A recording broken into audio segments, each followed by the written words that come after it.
There are towns that pride themselves on history, on their clapboard houses, gas lamps, cobblestone streets, places where stories seem preserved in the very grain of the wood and in the earth beneath your feet. Towns like Wrentham, Massachusetts. This story begins there, in 1890, a time of quiet revolutions and polished appearances, where propriety reigned and sin was something spoken of only in sermons, or not at all.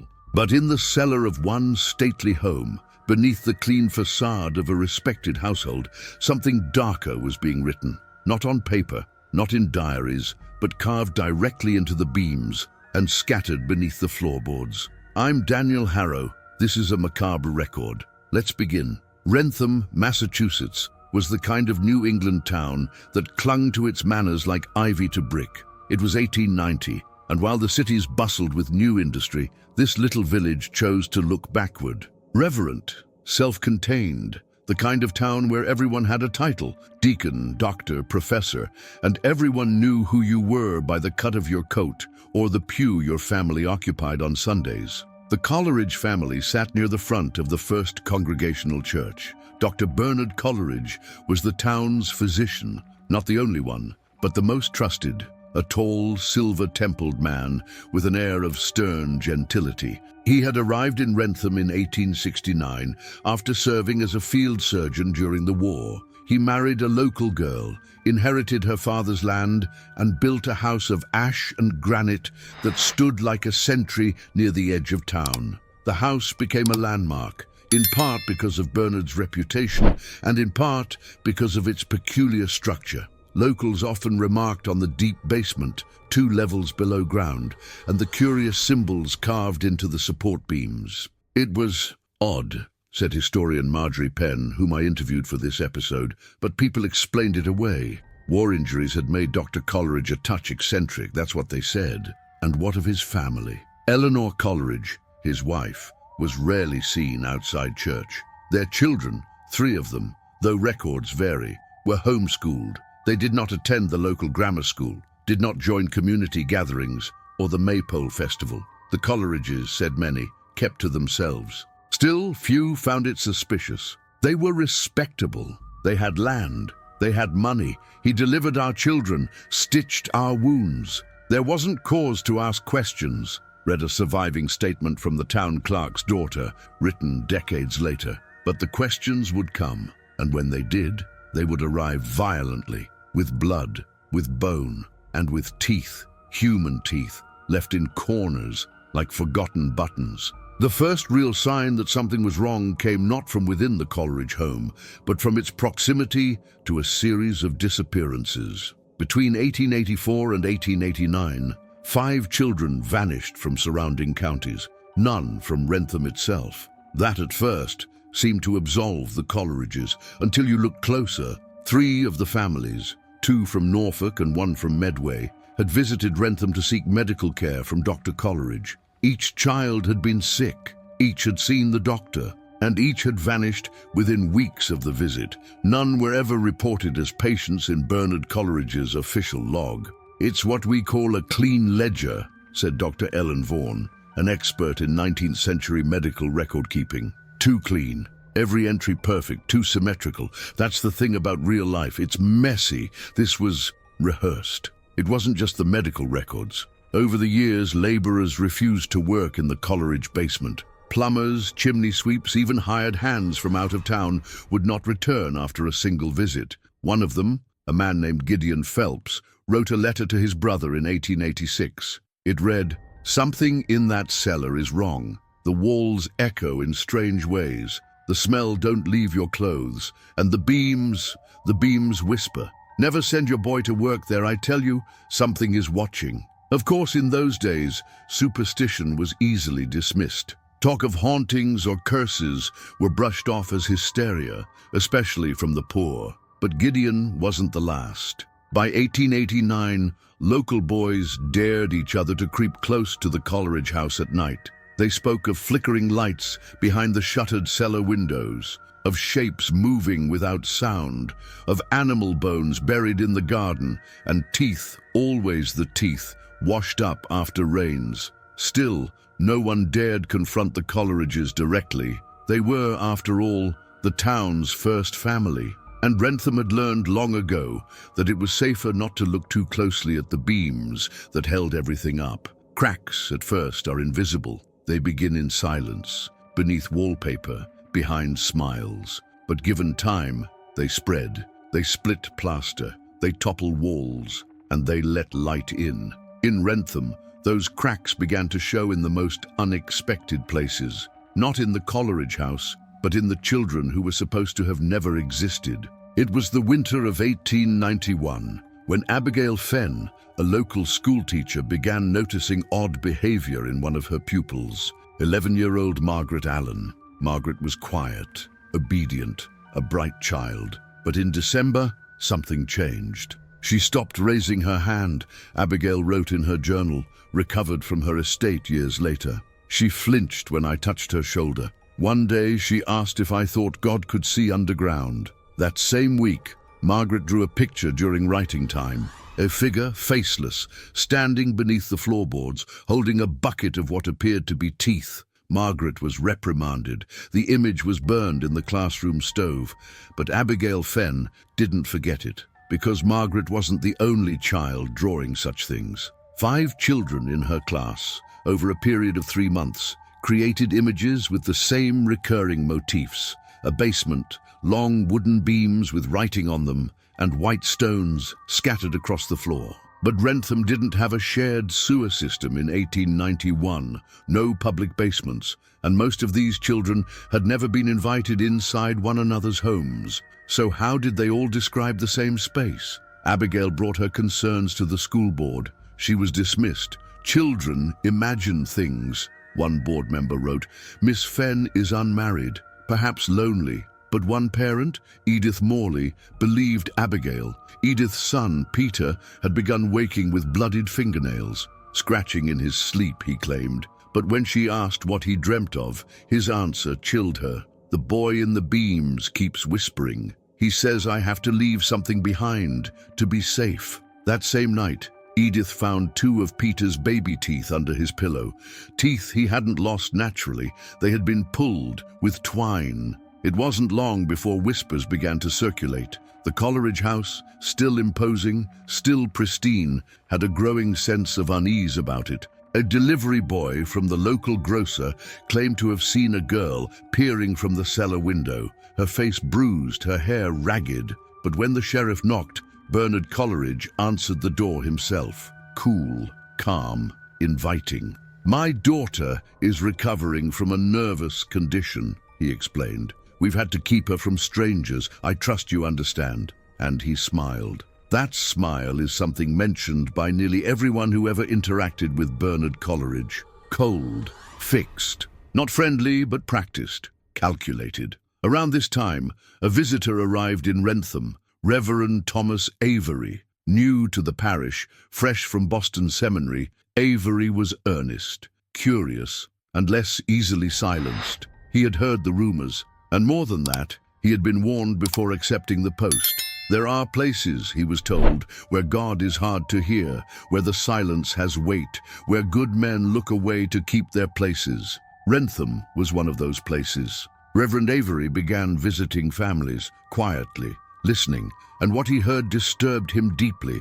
Children who spoke of secret rituals, of blood drawn in small cups, of being asked to gift something personal to the house, of a man with silver hair who told them that pain keeps the rot away. In one chilling entry from his private journal, Avery writes, "They don't speak of abuse, not in the words we know. They speak of offerings, of being chosen. The Coleridge children are the center of it, but it's unclear if they are victims or willing participants." Avery's next step was to approach Eleanor Coleridge. By all accounts, she was passive, pale, kind even. But when asked directly about the children's stories, she froze. "There are things beneath," she whispered, "that must not be forgotten. He says the beams hold it in.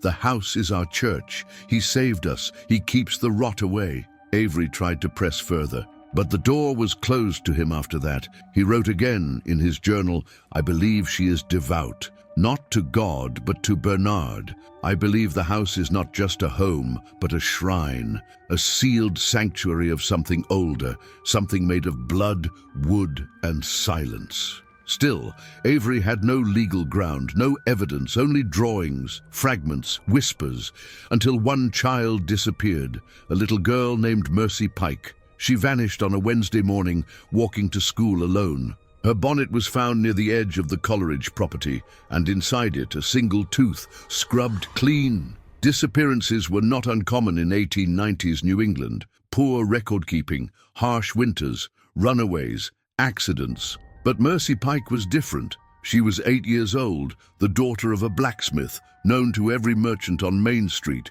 She wore a green wool coat and carried a satchel embroidered by her mother. And then she was gone. Just like that. Except she wasn't, not entirely. When Constable Jared Lyle was called to investigate, he found no footprints, no signs of struggle. But within 3 hours of search efforts, he discovered the bonnet. It had been placed neatly, deliberately, beneath a hedgerow 80 feet from the Coleridge house. Inside, a single tooth, a child's incisor, no blood, no root, as if it had been removed long ago and then offered. Mercy's mother collapsed when she saw it. The constable questioned Bernard Coleridge that evening. The doctor appeared at the door, dressed in an evening coat, no signs of disarray. He offered the constable brandy. "I haven't seen the girl," Bernard said, "but I know what grief does. I've seen it in men's chests on muddy battlefields. It pulls you apart from the inside." Constable Lyle didn't press him. In a town like Wrentham,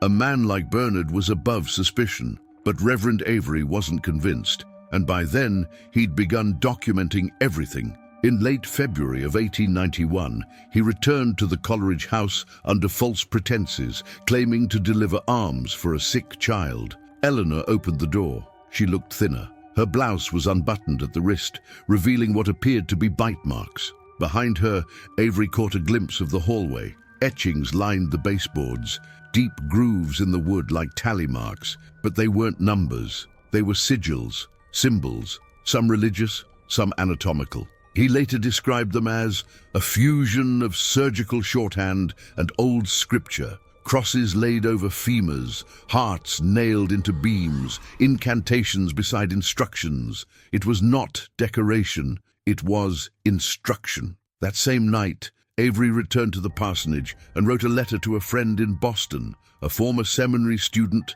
turned investigative journalist, Jonah Pell. Jonah arrived in Wrentham 2 weeks later, quiet, observant. He posed as a historian interested in New England architecture. With the Reverend's help, he began interviewing townspeople, discreetly. Laborers, housemaids, farmers, even 2 girls who had been invited into the Coleridge house for piano lessons. One of them, Clara Riggs, now an old woman in a care home, recorded her testimony in 1954. Her voice, captured on reel-to-reel, shakes as she says, "It was never really a piano lesson. He watched, always watched. When I made a mistake, he didn't correct me. He'd just say, 'What will you give me to make it right?' Once, he took a button from my dress. Another time, he asked for a tooth. She never went back after that, but many others had." By the spring of 1891, Jonah Pell and Reverend Avery had amassed disturbing evidence, multiple child testimonies, personal journal entries, and rough sketches of the basement beams from the recollections of those who had been inside. Then, in early April, Pell obtained something concrete. While posing as a carpenter's apprentice, he met a former servant of the Coleridges,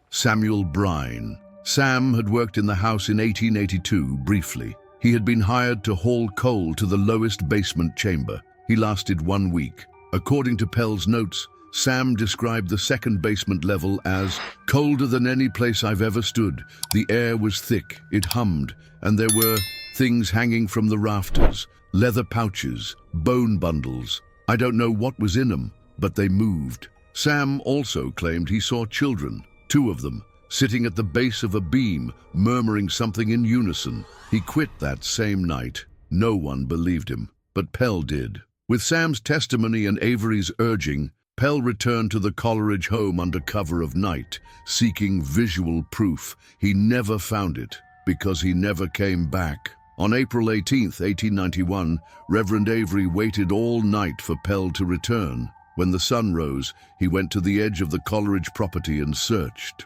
He found nothing except for the lens of a broken camera and a scrap of notebook paper wedged beneath a root. It read, "The beams aren't just structure. They are record, ledger, scripture. Each mark is a life, each one kept, a tithe made in tendon and tooth." That was enough. Reverend Avery took the evidence to Sheriff Weldon of Norfolk County, but Weldon wasn't eager to act. Not on writings, not on rumors, not against a man with the title doctor and decades of standing. So Avery did something risky, something brave. He preached. On Sunday, April 21st, 1891, the Reverend stood in the pulpit of First Congregational Church and gave a sermon titled, "The House That Eats." It didn't name the Coleridges, but it didn't have to. He spoke of false prophets, of homes turned into altars, of children bled beneath floorboards, of sins mortared into walls, and when he was done, the church was silent. One by one, people stood, not in protest, but in agreement. They had known. On some level, they had all known. What came next was not justice, not yet, but it was the beginning. The truth, when it finally came to the surface, did not emerge cleanly. It was not a confession. It was not a scream. It was the slow, methodical revelation of something that had been allowed to fester for more than 2 decades beneath the very feet of an entire town. And it began with a splinter. 2 days after Reverend Avery's sermon, a carpenter named Isaac Doyle was hired to repair a rotting beam in the town hall, his workshop backed against the wooded edge of the Coleridge property. That afternoon, Doyle's apprentice, 16-year-old Lewis Page, wandered into the trees in search of dry pine. What he found instead was a buried satchel. Inside, bones, small, delicate, human. The sheriff couldn't ignore it, not this time. Combined with Avery's mounting evidence, the statements from children, the broken camera lens, Sheriff Weldon was forced to act. On April 24th, 1891, 5 deputies and 1 physician entered the Coleridge home with a warrant. Bernard was not present. Eleanor answered the door, hands folded, gaze distant. She offered no resistance. In fact, her only words were, "Please don't go below."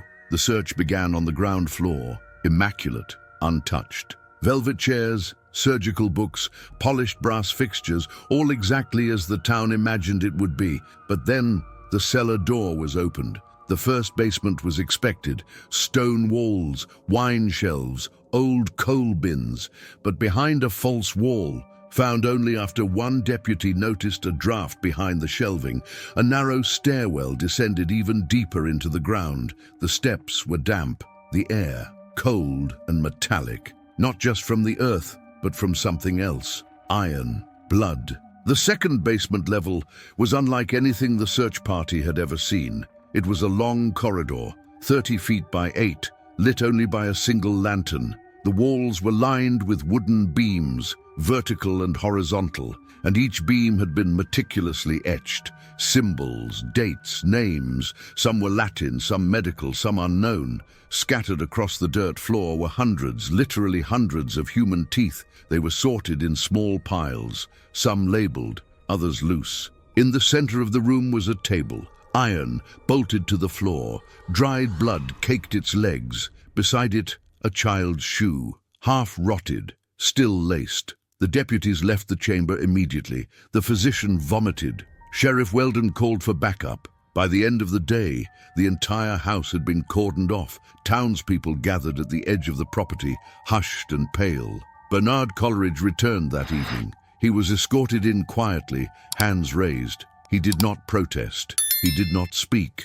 And according to court transcripts, when asked what the room had been used for, he simply said, "Preservation." Over the next week, investigators catalogued everything found in the basement. The official inventory included 419 human teeth, 16 finger bones, 8 femur fragments, sawn and burned, 5 child-sized garments, 3 surgical journals, annotated by hand, and over 200 etched inscriptions across the beams. Many of the symbols remain untranslated to this day. The most repeated, however, was one simple phrase, burned into wood in 3 different languages. The body forgets, the beam remembers. Then came the journals. Hidden in a locked cabinet in Bernard's private study, officials discovered a stack of bound ledgers, each labeled not by year, but by donor. Each entry documented a procedure, some surgical, some ritual, some unreadable. There were references to offerings, extractions, and alignment of the ledger. One entry, dated 1885, read, Ruth T., 9 years. Fever broke after incision, 2 teeth and 1 nail gifted. Beam inscribed, balance maintained. Another, dated 1889, simply read, Jonah P. unfit, ledger incomplete, returned to dust. This was the only mention of Jonah Pell. His body was never found. Perhaps the most disturbing discovery came from Eleanor Coleridge herself. After Bernard's arrest, she was placed in a secure room within the Wrentham County Infirmary. Over the course of 6 interviews, she shared one consistent theme: belief. It wasn't murder, she said in one testimony. It was healing. The rot beneath us needed order. Bernard found it. He mapped it. The house became our record, our protection. When asked what rot meant, she could not say. But she did say this: if we stop recording, the rot remembers. Then there were the children. Not just the victims, but the Coleridge children, long presumed to be 3. In reality, there were at least 5. 2 had died in infancy, buried without record. Another, Margaret, had run away in 1887 and was never reported missing. The last 2, Nathaniel and Helen, were found alive in the attic during the raid. Malnourished, pale, but lucid. They had been living in near total isolation for over 6 years. Their accounts of the basement were fragmented. Nathaniel said only, "We were never to go down, only watch and pray." Helen described something different. The beams held memories. That's what he said. If we forgot who we were, the house would tell us. But it started whispering. It wanted more. Forensic examiners determined the bones in the basement belonged to at least 12 individuals, aged 5 to 14. Only 3 were identified with certainty. Mercy Pike was among them. Her tooth had been matched to the satchel found in the woods. Her femur, burned and carved, was catalogued and buried in a private ceremony later that year. Bernard Coleridge was charged with 12 counts of murder, conspiracy, unlawful burial, and surgical malpractice. But before his trial could begin, he was found dead in his cell. He had swallowed a small metal instrument, likely smuggled in, and suffocated. On the wall of his cell, he had carved one final message: the ledger is balanced. There are moments in every investigation where the facts cease to shock, where the mind, exhausted by horror, begins to settle into numb routine. But even after the discovery of the basement, the etchings, the teeth, and the bones, Wrentham was not prepared for what came next, because behind the horror of Bernard Coleridge's acts was the structure that allowed them to persist, a network of silence, of omission, and in some cases, of assistance. When authorities continued their search through the Coleridge estate, they uncovered a second ledger, smaller, less detailed, but telling in its own right. It included names, not victims. Witnesses: Sheriff Weldon, 2 school board members, the town's bank manager, the mayor's own cousin, all listed, some with brief notes beside them. Turned blind eye, 1877. Paid in coin and discretion, 1884. Confirmed delivery of subject, 1886. None of these individuals were directly tied to the murders, but they were complicit in another way. They had known and done nothing. In post-investigation interviews, many claimed they were intimidated, that Bernard had threatened them, that his status made resistance impossible, but others simply admitted to something quieter. They didn't want to know. One figure stood out: Dr. Mabel Huxley, who had worked as an assistant to Bernard during the mid-1880s, came forward voluntarily. Her statement was detailed and damning. He believed in order, above all else, not morality, not healing. Order. He talked about the body as a system of ledgers, debits, credits. If a child suffered, he'd say it was not pain, but payment. A balancing of blood, she had left his employ after discovering him operating on a child who was not listed in his official patient log. He'd told her the boy belonged to the ledger. She never told anyone. When asked why, her response was simple. No one would have believed me. He was Dr. Coleridge, and I was a woman with ink on my apron. The case made national headlines. The basement surgeon of Wrentham read one headline in the Boston Herald. House of Teeth, another in the New York World. Doctor, butcher, scribe. It wasn't just the crimes that fascinated the public. It was the ritual, the system, the belief that what Bernard Coleridge had done was not madness, but method. During the trial of Eleanor Coleridge, this theme became central. She stood accused of accessory to murder, unlawful concealment, and psychological abuse of minors. But she presented herself not as a co-conspirator, but as a believer. In court, she testified, "He taught us to fear chaos. After the war, after what he saw, he said the only way to keep darkness out was to name it, mark it, ledger it. The beams, they were his Bible." Her defense team argued diminished capacity, religious delusion. The jury, after 4 hours of deliberation, returned a verdict of guilty on 2 counts. She was sentenced to life at Bridgewater State Hospital for the criminally insane. She never spoke again. The children recovered slowly. Nathaniel and Helen Coleridge were placed under protective care. Helen eventually changed her name, married, and moved to Illinois. Her descendants declined to participate in this episode, but a brief letter she wrote to a childhood friend was later donated to the Wrentham Historical Society. It read, "I remember the dust. I remember the quiet, but I also remember the way he made you believe pain was purpose, that giving up pieces of yourself was love. I know now it was control, and that's what I escaped." Nathaniel was never seen in public again.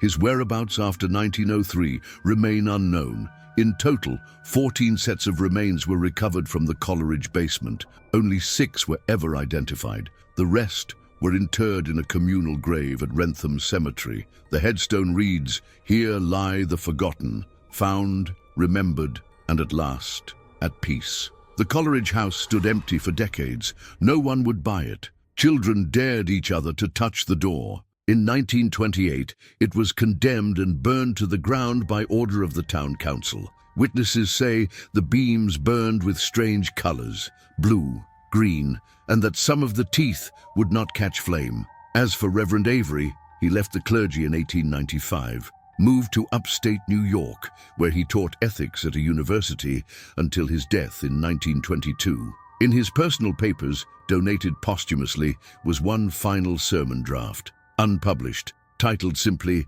"The Record We Choose to Keep."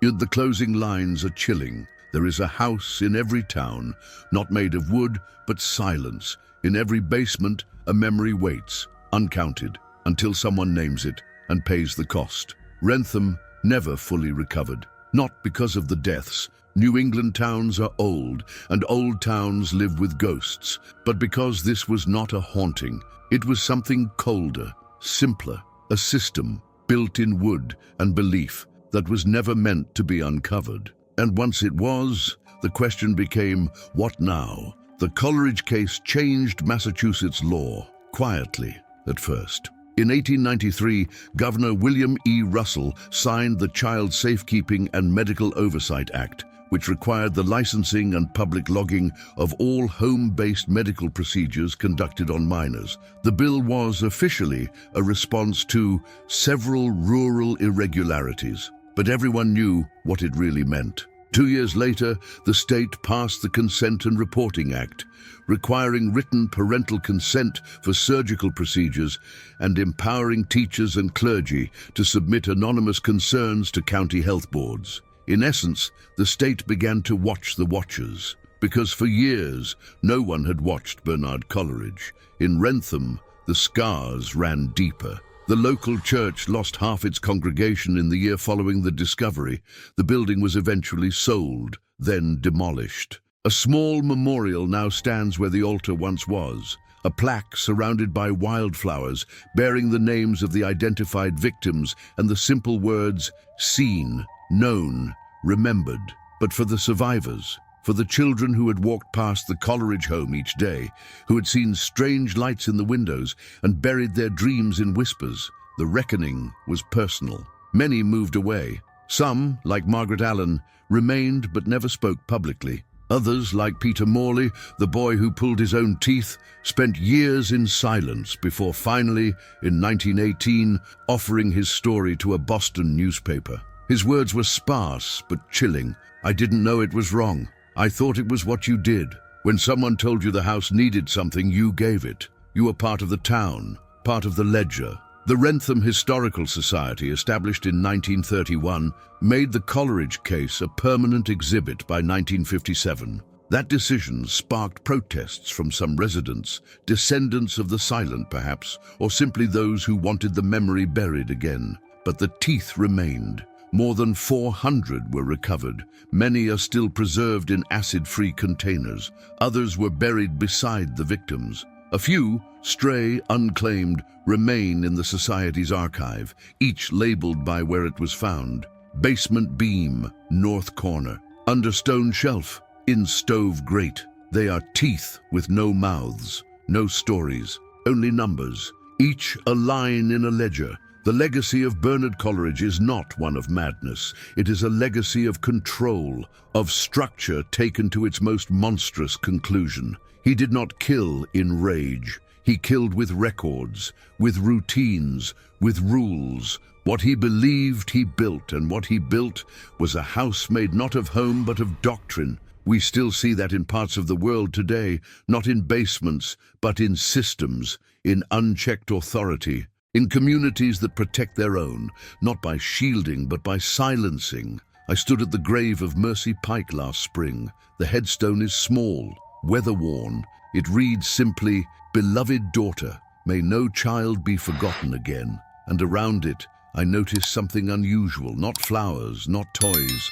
but tiny stones, dozens of them placed neatly, each with a mark scratched into its surface, some lines, some symbols. A local woman later told me, children still do this, a tradition, a remembrance, a way of saying, we remember the ledger, but we do not live by it. That's the difference. The macabre history etched into the basement beams, and the teeth found in every corner is not just a story of horror. It's a story of what happens when people stop asking questions, when the strange becomes normal, when protection becomes worship, because what hides behind a perfect smile can be the darkest secret of all. I'm Daniel Harrow. This has been a Macabre Record. Stay safe, stay curious.